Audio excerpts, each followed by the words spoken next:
Hello investor. सोचिए एक छोटी सी कंपनी अपना एसएमई आईपीओ लेके आ रही है। वैल्यूएशन में बहुत ही लो लो वैल्यूएशन है और प्रॉफिट पोटेंशियल बहुत ही हाई। जी हाँ, हम बात कर रहे हैं एलटी एलिवेटर की। एलटी एलिवेटर अपना 40 करोड़ का आईपीओ लेके आ रहा है। तो चलिए हम इसके अर्ली इन्वेस्टर बन के क्या फ्यूचर के प्रॉफिट का हिस्सा कमा सकते हैं, देखते हैं इस वीडियो में।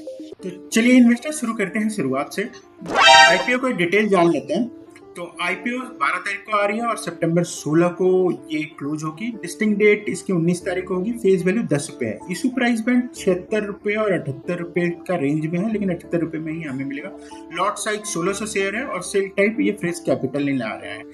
तकरीबन 40 करोड़ के आसपास इशू टाइप बुक बिल्डिंग है और एसएमई सेगमेंट में है। बीएससी में लिस्टिंग होगी, यानी 2 लाख रुपए से ऊपर का लॉट साइज होगा। 2,49,000 रुपए होगा इसका। चल, ये आईपीओ का यूज कहाँ करेंगे? आईपीओ के पैसे का एक बार देखते हैं। तो ये इन्वेस्टमेंट कर रहे हैं कैपिटल एक्सपेंडिचर में, जो कि एक पार्क स्मार्ट सॉल्यूशन लिमिटेड का है, जो 8 करोड़ 80 लाख रुपए लगा रहे हैं। और फिर बाकी का जो ह्यूज अमाउंट में पैसा लगा रहे हैं वो वर्किंग कैपिटल में 20 करोड़ और जनरल कॉर्पोरेट पर्पज के लिए 10.5 करोड़ के आसपास ये है।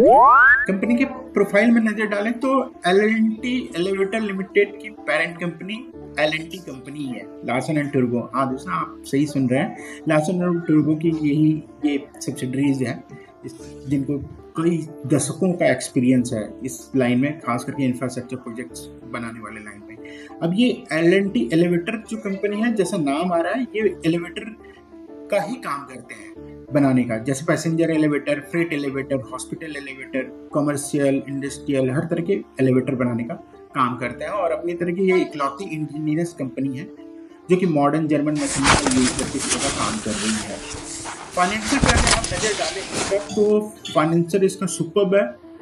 रेवेन्यू देखिए 34, 40, 56, तकरीबन अगर 24 से 25 की कंपेयर करें तो 40% के अराउंड में रेवेन्यू बढ़ा है। एबिटा में 128%, 6 करोड़ सवा नहीं 6.5 करोड़ से तकरीबन 15 करोड़ 23 लाख हो गया है। 128% का जंप है। प्रॉफिट आफ्टर टैक्स देखें तो 3 करोड़ से 8 करोड़ 9 करोड़ समझ लीजिए, यानी कि 182% का ग्रोथ है। सुपर है। डेट इक्विटी भी 0.38 है, कंट्रोलेबल है, बिल्कुल 0.5 से कम है, बहुत ही अच्छा है। कंपनी के आरओसी का देखें तो 30 है और आरओए 20 है, जो कि बहुत ही अच्छा है। एक नजर कंपनी के ईपीएस पे डालें तो कंपनी का ईपीएस प्री आईपीओ 6 रुपये 34 पैसा हो रहा है, पोस्ट आईपीओ 4 रुपये के अराउंड में हो रहा है। पी देखें तो 12 रुपये 31 और पोस्ट आईपीओ 16.71। इंडस्ट्री पी 21 का हमने निकाला है, कैसे निकाला है हम आगे बात करेंगे। फेयर वैल्यू उस हिसाब से 98 की बैठ रही है इसकी। पीर कंपैरिजन देख लेते हैं इसका। अब आप एक नजर डाल लीजिए, इसमें ओटिस है 21 पे, कोन है 31, स्नाइडर 36, जॉनसन का लिस्टेड नहीं है, प्राइवेट लिमिटेड है, स्कॉट 16।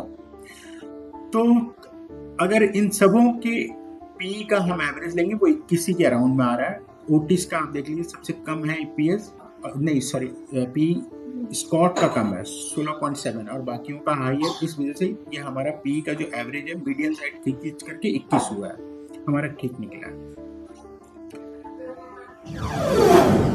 11 तारीख को अभी तक ये आईपीओ जीएमपी पे 0 रुपये पे लिस्ट हो रहा है, जिसके हिसाब से लिस्टिंग 70। एक नजर स्वॉट एनालिसिस पे डालते हैं तो स्ट्रेंथ देख लेते हैं। तेजी ग्रोथ है कंपनी के रेवेन्यू में 25 से में रेवेन्यू 56 करोड़ के आसपास पहुंचा था और नेट प्रॉफिट जो है करीबन 9 करोड़ के आसपास पहुंच गया है। अट्रैक्टिव वैल्यूएशन पे आईपीओ मिल रहा है। पी केवल 9 रुपया है, मतलब 9x है, जो इंडस्ट्री के पीर से इसका बहुत ही लो है। बहुत बड़ा मार्केट अपॉर्चुनिटी है इसके लिए। इंडियन लेवल में मार्केट में सीएजीआर जो हो रहा है 9% के हिसाब से कंटिन्यूस ग्रोथ हो रही है, तो इसके लिए बहुत बड़ी मार्केट अपॉर्चुनिटी है।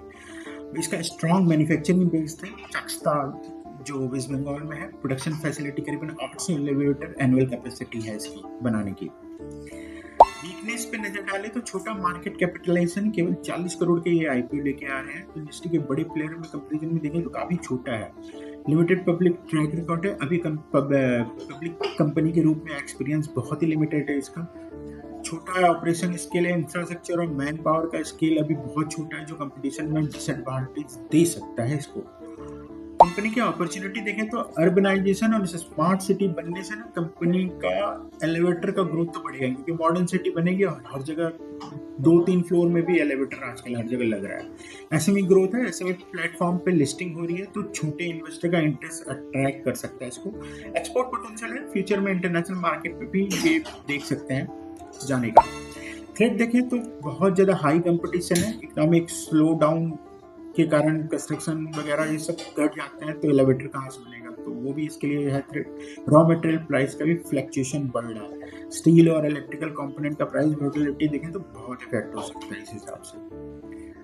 ठीक है दोस्तों, थैंक यू। अगर वीडियो पसंद आए तो लाइक करें, शेयर करें, कमेंट